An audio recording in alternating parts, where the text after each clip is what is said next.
Hi, I'm Matty Conrad and I look ridiculous. What's up, GQ? I'm back. It's been about 10 weeks since I have done anything to my beard. I've always believed there's a lot more to having a beard than just not shaving, as evidenced by what you see here. And although there's a lot of hair on my face, it's not very flattering. Today we're gonna shape it in there and make it a little bit leaner looking.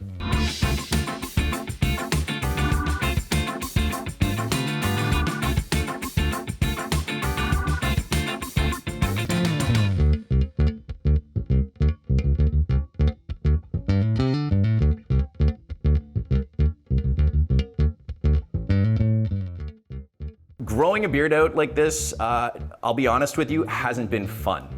Normally, I would be shaping it and trimming it along the way, but I did this for you, so that we can show you the dramatic impact that a little bit of shaping has to a beard. A lot of guys will just get to this stage, where they haven't done anything to their beard, and you'll notice, after a certain point, there are a few things about life that become a bit more difficult. I'm sorry, I'm gonna need some napkins. No, I need like all of your napkins. The real problem happens when the hair on your upper lip starts closing over top of your mouth. Now, normally, I don't like to see both lips fully, but at this point, my mustache is poking my bottom lip. Hair's just been growing from everywhere, and I'm starting to lose my face shape. And the idea of a beard is that it is sort of an augmented jaw shape. It gives you a much stronger, squarer, more masculine look. But as things just grow outward, it starts to make you look a little more pear-shaped, a little wider, broader, and rounder. So what we're gonna do is start by attacking the areas that we want to make look leaner, and we're gonna show you the areas that you want to leave to let grow longer to give you a stronger looking jaw shape. Step one is prep. The best time to trim a beard is when you've freshly gotten out of the shower. We want your beard to be as natural as possible. But if you don't have time for that, you can take a towel, rinse it under hot water, and wrap it around your face for about 60 seconds. The heat and the moisture is gonna help reset the hair and take out any of the little kink lines that I'll get from wearing a mask or just sleeping on it weird. Oh, that's hot. Oh, whoo. Once we've done that, we're gonna take a blow dryer and a pick, detangle the beard, and try and get it into the nicest shape we can make it. If you don't have a blow dryer handy, the best thing you can do is take a wide tooth comb or a pick, just detangle the beard and work it downwards into a nice, natural looking shape. You don't want to puff the beard out all the time because it's going to remove a lot more hair. All right, now that we've gotten all the tangles out and we've got the beard dry, it's time to start shaping. Step 2, shaping. Today we're going to be working with an electric clipper and an electric trimmer. The difference is that the clipper removes the bulk of the beard while the trimmer does the outline. The trimmer and clipper that I use are from Babyliss Pro. This is the Gold FX trimmer, and it is hands down my favorite that I've ever used. And this is the FX Pro clipper. It's a really, really good clipper for taking down full girth beards of any thickness. The area of the beard that we're trying to grow is here at the chin. We're trying to augment the shape of the jaw and give it the strongest shape possible. So we really want to leave this hair as much as possible. But the hair that is growing out the sides is getting puffier and puffier and starting to obscure my ears. Now we want to try and make that as narrow as possible. The best way to do that when a beard is this length is to start working with a clipper with guards. Most clipper sets will come with guards that look like this, and they all have numbers on them. And each number designates how much longer that hair is going to be left if you use it right against the skin. So when you're trying to get your sides caved down, I usually suggest working with a number 2 or a number 3 guard. The number 3 guard is going to be just slightly longer, and I always believe in starting a little bit longer because you can always take more hair off, but once it's gone, it's gone. So I'm going to take my number 3 guard and I'm going to put it on my clipper. Then I'm going to turn the clipper on, I'm going to turn it upside down, and I'm gonna work in a downward motion with the clipper guard right against my cheek. But instead of rolling in with the shape of my jaw, I'm just gonna push it straight down. I'm gonna start from the top of my ear, and I'm just gonna comb straight down, pushing the guard against the side of my face. Then I'm gonna run my comb through just to make sure that all of the hairs have been cut evenly. Sometimes when you do this, it takes a couple of passes because little hairs will pop out that you didn't see before. That's already looking so much better. Once I've gone through the sides with my number 3 guard going straight up and down, I'm gonna put a number 2 guard on my clipper, which is a little bit shorter, and I'm just gonna work from this area up so that I can blend it a little better into my haircut. I'm still gonna take my clipper upside down, I'm gonna push down with it, and I'm gonna scoop outwards away from my face. That's gonna take this top line, make it just a little leaner, and give the beard just a bit of a taper. I'm gonna do this side now. Oh my God, that feels so much better already, you don't even know. Honestly, this is the part of my beard that has been driving me the most crazy, is the part that makes my face look really round and pear-shaped. So even just taking these sides down feels amazing, because already my face looks leaner and stronger looking. And that's what we're all going for. Step 3 is the base. Once we've got the sides nice and lean, now we want to start shaping the shelf. The shelf is the bottom part of the beard that goes from the chin to the Adam's apple. We want to make sure this looks nice and clean, and you can see from not shaving, mine doesn't. So what we're going to do is try and maintain as much length as we possibly can in this area. So I'm going to comb all of that down to get out all of the tangles that are underneath my chin. Then we're going to take a clipper without a guard. We're going to invert that clipper, tilt our chin back, and we're just going to clean all of the little hairs that are hanging down that don't look uniform.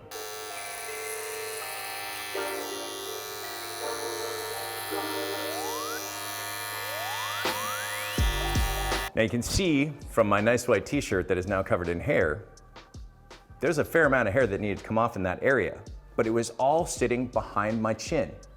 The reason we tilt our head back is so that when we have our head at a natural resting position, there's a slight downward slope to the beard, and the longest point is right at the chin, just like on your face. That's why it gives such a strong jaw shape. So I'm just gonna comb through here and take one more pass and make sure everything is nice and clean. One of the things you want to think about when you're trimming the baseline of your beard is that you don't want to see any hair growing from your neck in behind the natural length of the beard. So as the beard gets longer, the line that we create comes lower and lower and lower. You generally want to try and keep that line either straight across or slightly angled down into the Adam's apple from the corner of the jaw. I think it's starting to look much better. Now that we've tackled the interior, it's time for step 4, the outline.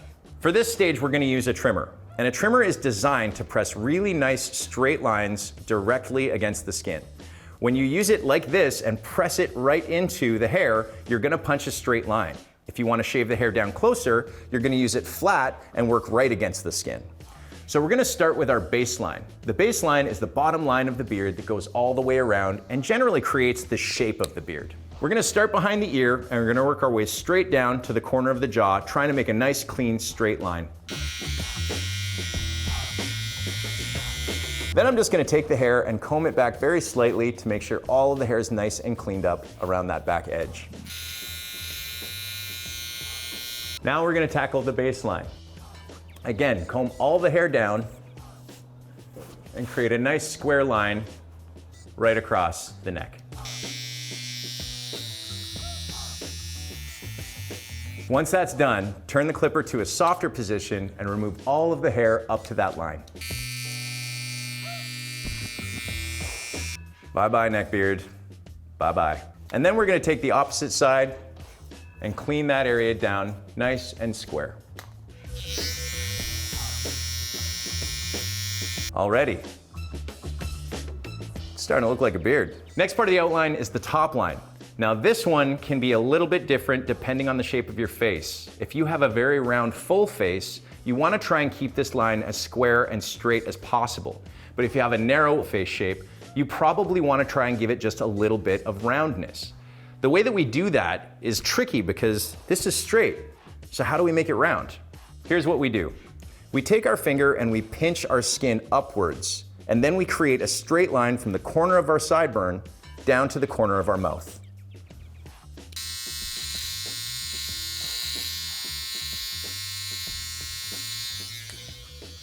When we release that line, it has a really nice, soft, gentle curve. The trick to getting it even is to make sure that you're aiming that line towards the corner of your mouth.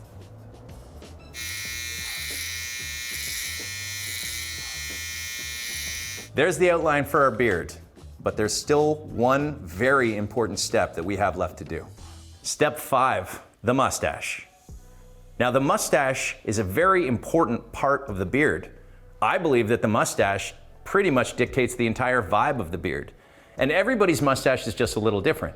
Some people have a very thick mustache like mine, and for some people, it's very sparse and fine. The type of mustache that you have is going to determine where you want to put your lip line. Growing a mustache this long makes it really hard for you to do simple things like eat. So you want to make sure that we keep things looking functional and stylish depending on the style of beard that you want to go for. Now, if I take my lip line up too high and I can see both of my lips, that's not sexy.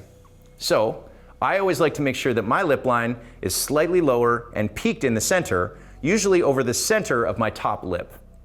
If you have a finer mustache, you're gonna wanna take that line higher and clean it directly over top of your top lip. The best way to create a peak in the center of your mustache is to comb all of the hair straight down, take a trimmer, start in the center with the trimmer on its side.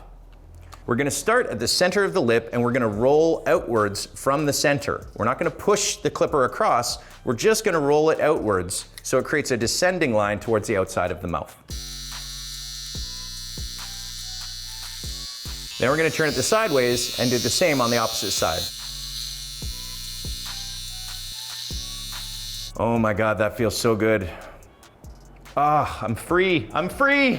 Now the mustache has essentially two parts to it. It has the peak and it has the points. I always find that I like to leave my points just a little bit longer. That's the outside of the mustache because it has a tendency to blend a little bit better into the beard and gives it a little bit of a biker vibe. And I've always kind of liked that. So I usually leave my points to get just a little bit longer at this stage.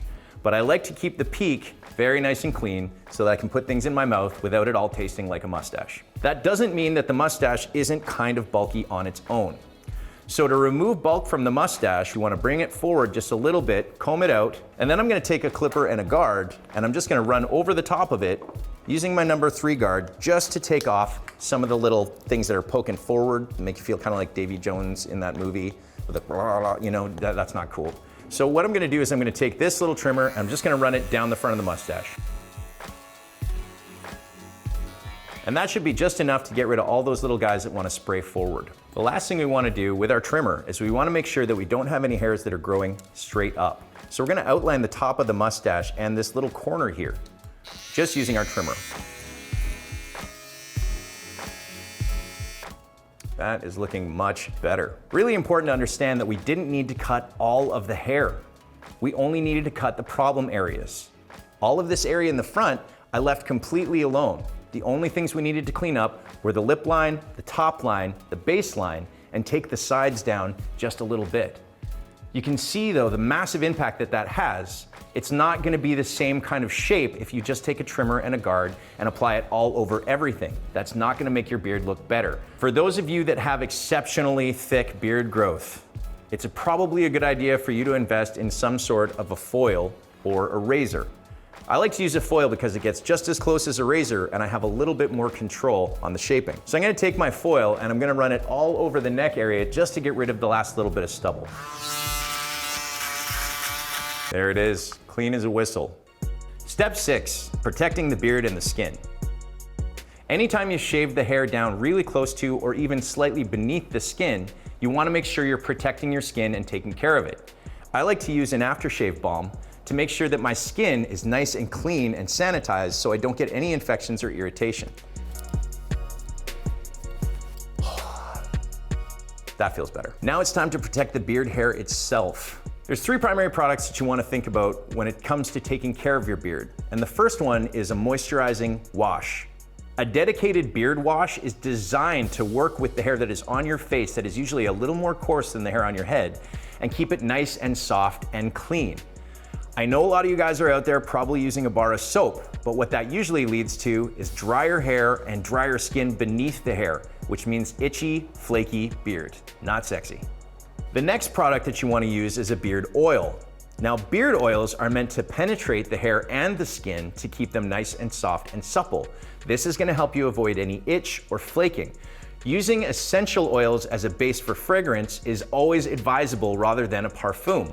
If you're using something that has a chemical fragrance to it, it stays long and strong and it's right underneath your nose. These things can sometimes lead to irritation and headaches. The last one you want to think about is a beard balm. Now, a beard balm is going to be anything from a thicker cream to a very soft wax. And usually those things add a little bit of styleability to the beard. They really help you hold down some of the flyaways and keep all of those little hairs in check, which makes your beard look smoother. The best way to do that is apply just a little bit to the beard and then brush it in using your flat brush. The flat brush is the best way to style and groom a beard to make it look nice and smooth without putting tension on the beard hairs by using a comb. The only time you want to use a comb in your beard is when it's wet and you're trying to detangle it. You want to use a beard balm every time you style your beard. If your beard looks greasy or shiny, you're using too much. If you're still trying to get your magnificent man sweater under control, I suggest using just a blow dryer and a brush. A blow dryer and a brush is best used when the beard is wet. The heat from the blow dryer will help smooth out some of the hairs that are poking up, and the brush will apply just enough tension that it'll hold it down in place, making it look smoother. All right, guys, that's how you can take care of your beard over the next 2 months, because I'm gonna keep growing this thing until we get something that looks a little fuller and more like a lumberjack. So if you're growing your beard along with me, at this point, all you need to make sure you're doing is keep your baseline nice and clean, shave that hair on the neck and the top area, and let everything grow. If you find that the sides are getting a little puffy, go through the steps of this video again, but leave the base. Make sure you let this area grow longer and fuller. And before you know it, you and I are gonna be wearing flannel and chopping down trees together. So until next time, good luck and good grooming.